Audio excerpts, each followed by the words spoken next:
Welcome back to the 30 days, 15 minutes a day decluttering challenge. Now I'm going to be doing something really difficult. It's one of those areas of your home that you are just kind of dreading doing. You're just dreading it. The side of the closet over there is like that. But the next video, which will be the last in this series, will actually declutter it. But I wanted to stop and talk through some of the things that I have learned during this series. If you've been kind of inspired by what I'm doing and you're not exactly sure of how you should look at it, then maybe these things I'm learning will really help you. At the end of this video, I will link to the playlist of this series so you can get caught up, or you can go back and rewatch them if you need that inspiration. If you find that you're relating to any of this, you might want to consider subscribing, because we talk about decluttering and simplifying and slowing and trying to be good people while we deal with some of the challenges we have, like stress and health challenges and stuff. That's what this channel is all about. Some of the things that I've learned while I have been decluttering: start in an area that doesn't have a lot of emotions attached to it, and something that is kind of easy for you. An example of something I did during this series that was easy for me was my puzzle box, because I knew which puzzles I wanted to keep and which puzzles I didn't, so it was just really smooth. When I did my CDs, that wasn't hard for me, because you see, I had decided before I even attacked them as to how I was going to make that decision. I think if I had just gone in there, I would have had a harder time and I would have kept more CDs than I did. But I had thought through my approach before I started, and that made it so much easier. And that is something that I have learned to do during this challenge. Another example of that is when I decluttered the garden books. I had already determined what the criteria was, and so I had a really fairly easy time decluttering something that is hard for me to declutter, which is books. So make that predetermination. It will be a lot easier. If you're someone who likes to finish what you start, reconsider that, because sometimes the reason we don't declutter is because the task seems so big. An example of that is my entry closet. I have just dreaded that. I've only kind of decluttered it once in the 16 years until I started working on that. I still haven't finished that closet because I decided I'm just going to do the coats. And the coats didn't take too long, and I got my family members to declutter theirs. And then I ended up decluttering the floor of that closet. And so I made some progress in that closet. I inspired my husband enough that he decluttered his gloves. But I have 2 shelves in there I'm dreading. I haven't gotten back to it. My logic says I should finish that closet so my viewers can see me finish that closet and I can go, ta-da! I felt too stressed by that, and so it was making it too hard for me to get back to the challenge. So I decided I'm clearly not ready to do that. Let me pick something easier. And that's why I went to the CDs. If you have an area, if you can break it down into small pieces, then just do that, which is the beauty of 15 minutes a day. It really encourages you and helps you break things down. Like, I didn't even imagine I would do all of the family room. I broke it down into pieces. I'm going to do these drawers. I'm going to do this. I'm going to do that, all on different days. And now that room has been decluttered. One room completely finished. In the living room, I've got all these books, and I had my music. And the books are going to be very challenging for me. Very challenging. So I decided I'm clearly not ready to do those yet. I'll do the music. So I did the music. And now I have done something in that room. And the more experience I'm getting with this 30 days, the more I'm preparing myself for the time when I can declutter some of those books. So break it into pieces. Look for intense feelings. If you are decluttering something and you find yourself feeling very intense feelings about it, that may mean that you're not ready to declutter that area right now. Stop. You can finish your 15 minutes or not finish your 15 minutes and move on to something that is less emotionally charged. I'm thinking that most of us have areas in our home or categories where there's a lot of emotions associated, and then some where there's really almost none at all. So watch for your emotions. Don't try to do it the way anybody else thinks that you should do it. That is a real danger for me, because I do have a YouTube channel and I do make these videos. And when I started this, especially when I really got into decluttering the beginning of 2024, I was trying to do it the way I thought I was supposed to do it, the way other experts, I don't consider myself an expert, but the way experts said you should do it.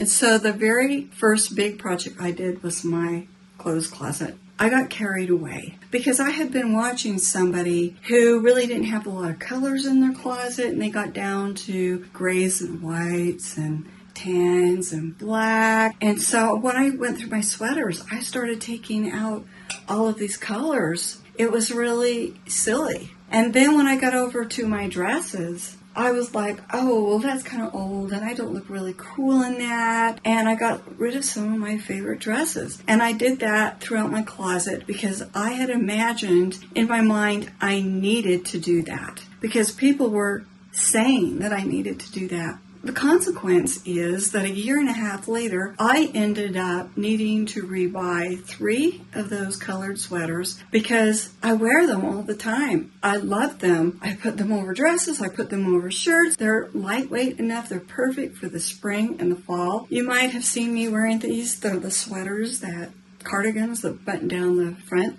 And I just finally got my last 2, which is a bright pink and a yellow one. And so I'm like, I got my sweaters back. And then I had a number of summer dresses that I had bought in 2020 when I was working at home, and they were so comfortable. And I just was in a mood when I was doing that. I donated every single one of those dresses. And then last summer, I felt so stupid and I missed them all summer long. They're so perfect of putting on during a casual day like Sunday afternoon because they're just so flowy and comfortable. They're kind of a lightweight knit, or on a really hot summer day when you want to look decent, but you want to wear your nightgown, but you really don't want to wear your nightgown. Those dresses are perfect. So I have ended up rebuying 2 of them. And those were the dresses that I would get compliments on. The one has big sunflowers on it. And every time I'd wear it somewhere, somebody would compliment me on that dress. And so I always felt like kind of happy in it. But I decluttered it because I thought that I needed to. So don't do that. You declutter what is right for you. Don't let there be any pressure. And yes, you're going to see people who are telling you need to get down to almost nothing. Well, they needed to get down to almost nothing. That was right for them. Maybe it's not right for you. And maybe you're in the process of figuring out what's right for you. And it is perfectly fine for you to keep coming back to an area when you decluttered it and you realize later, I didn't declutter enough. I'm going to swing back. There's no shame in that. There's no problem with that. And then maybe you'll do what I did. Sometimes I do some impulse buying when I'm feeling very stressed or sick. My fibromyalgia is getting me or something. And that happened to me a couple months ago, and I bought a whole bunch of t-shirts, and I bought the size that I always buy, and they ended up being too big and the neck's kind of sloppy. And if I can't fix them, I shouldn't keep them just because I just bought them. I'm going to wear those shirts at least once, see how I feel in them. And if I don't feel good in them, I'm going to go ahead and donate them, because having them there in my way, me not feeling good in them, is just creating some stress. But if I wanted to keep every one of them, it doesn't matter if my closet is full again. I don't need to pressure myself to get rid of things that I will wear.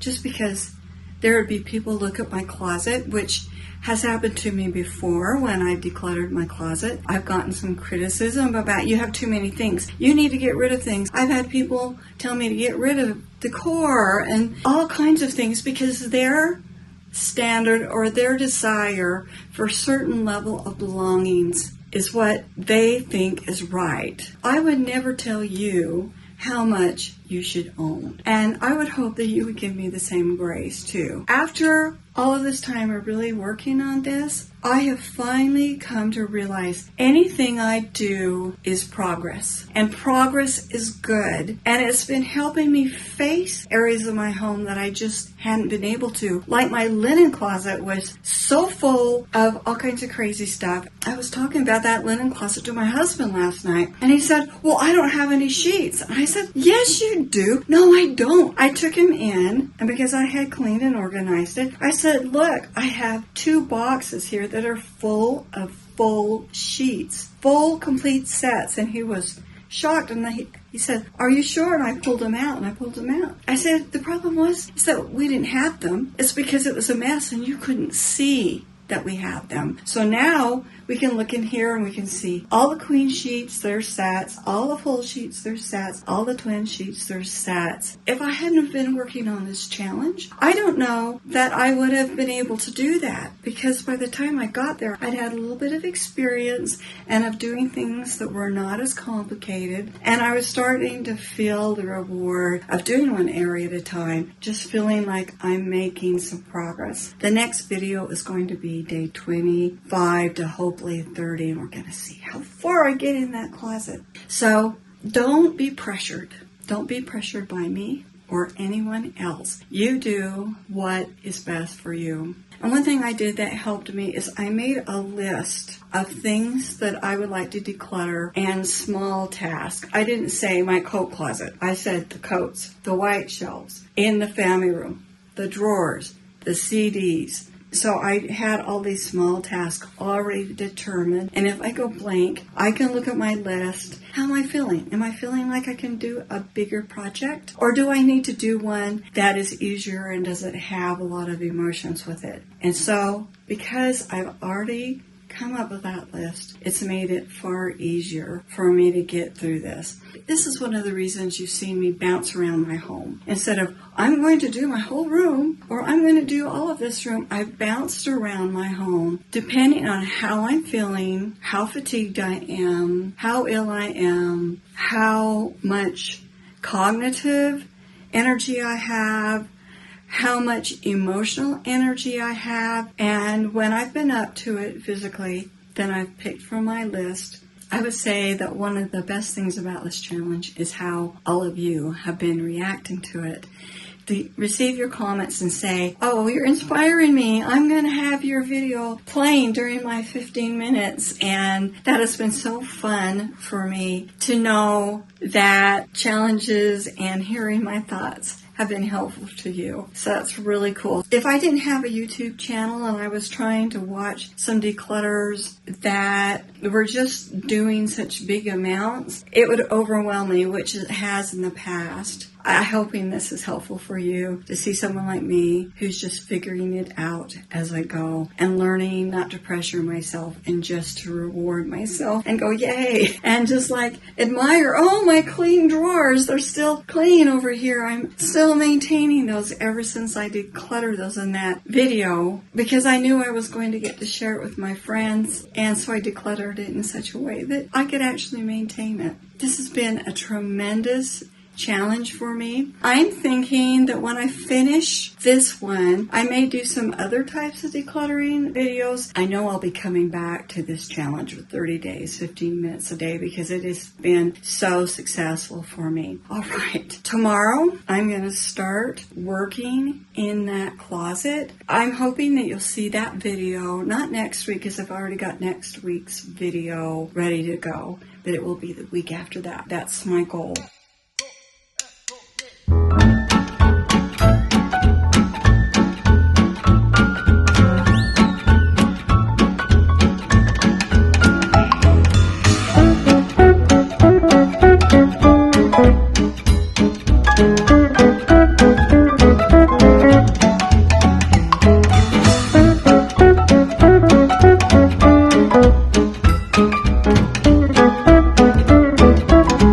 Here is the playlist for this challenge, so you can go back and catch up or rewatch if you want to.